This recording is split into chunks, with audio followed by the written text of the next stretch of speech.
1970s Ivory trade, how the entire species of elephants almost became extinct. In the 1970s, use of ivory was at its peak. Ivory was so popular because of its uses. It could be made into sculptures, hairbrushes, jewelry, billiard balls, art, and many more items. Ivory was constantly being traded between countries. This created conflict between poachers and the survival of the elephants, because as the demand for ivory grew, the population of elephants was decreasing from millions to thousands. On October 16, 1989, the compromise was approved called the Ivory Ban. Since ancient times, ivory has been something of value, but as centuries went by, it became more popular. Hunters began to kill elephants for the ivory in massive amounts. By the 1930s, ivory was being sold everywhere. The demand for ivory was increasing to greater and greater amounts. The world didn't start to realize the true impact it had until the early 1970s. Several studies held by animal rights groups all over the world continued to show elephant populations rapidly decreasing. Elephant species such as the Indian, African, and Asian elephants were going extinct. Meanwhile, people all over the world continued to buy ivory. The International Fund for Animal Welfare, or IFAW, held a survey consisting of 1,253 Chinese ivory buyers.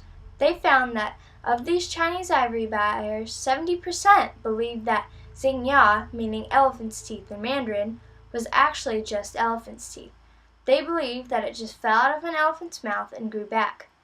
According to the book Ivory, Horn, and Blood, sellers did encourage this thought. By this time, poachers were reigning everywhere. Many tried to keep themselves hidden. Others were very open to what they were doing and didn't try to hide it. Some poachers even had their own gangs. One poaching gang was led by a very evil man named Verapan. Verapan killed more than elephants. He also killed rangers and policemen. Other poachers, unlike him, were just desperate, but they didn't pay any attention to the real impact they were having. They were just in it for the money. In the 1970s, there was a massive weapon flow to Africa due to post-independence civil wars from the 1960s.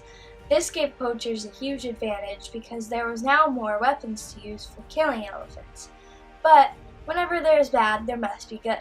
So groups around the world such as the African Wildlife Foundation, CITES, the International Fund for Animal Welfare, and the World Wildlife Fund came together to put a stop to ivory trading. A major role in this conflict was played by CITES. CITES stands for the Convention on International Trade in Endangered Species of Wild Fauna and Flora.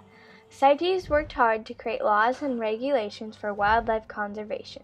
CITES created the ban on commercial Asian elephant ivory in 1975. However, they still allowed trade of African elephant ivory with some exceptions. The CITES agreement includes 3 appendixes.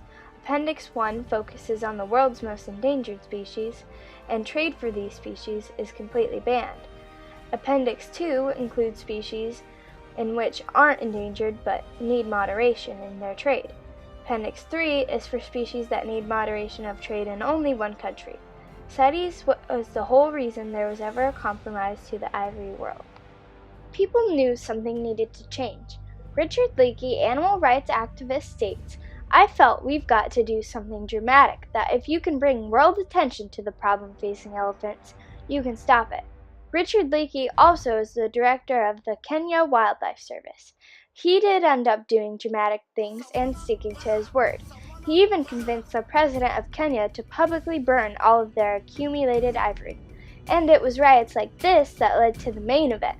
So many people were fed up with overlooking this topic. And to fight back, some would even burn ivory. Ivory burning was a very popular way to show your appreciation and awareness toward elephants. In 1989, East Africans declared all African elephants to be listed on CITES Appendix 1 instead of Appendix 2. In 1989, East Africans declared all African elephants to be listed on CITES Appendix 1. Kenya, Tanzania, Somalia, Gambia, Hungary, the United States, and Austria all sponsored this idea. After this happened, animal conservation groups around the world started coming together as one to end the ivory trade once and for all. Bans regarding the importing of ivory were showing up in countries all over the world. After many riots and burnings of ivory, there was finally a compromise. On October 9, 1989, meeting number 7 of the CITES Parties Conference took place. There, delegates from 91 countries and authorities on the African elephants argued the case for African elephants to be stated on Appendix 1 of the CITES Agreement. Many delegates declared that it would not work. At the end of the first week of the meeting, almost nobody believed they would even get 2/3 of the majority to pass the proposal. Despite all of the rumors on how the proposal would never be passed, when it came to the final vote, there was no question. African elephant ivory trade needed to be banned. The final vote was 76-11 with 4 abstentions. After the meeting, a group run by the former Kenya Wildlife Conservation and Management Department chief named Perez Orlando held a meeting to develop the details and figure out how it was all going to work. So by October 17th, African elephants were all transferred from Appendix 2 to Appendix 1, and it was effective on January 18th, 1990. Sometimes illegally trading ivory can result in a fine or even time in prison. However, right after the official vote, several countries stated that they were going to submit reservations against having the ivory ban. But only a few countries such as Zambia, China, and the United Kingdom followed through with their reservations.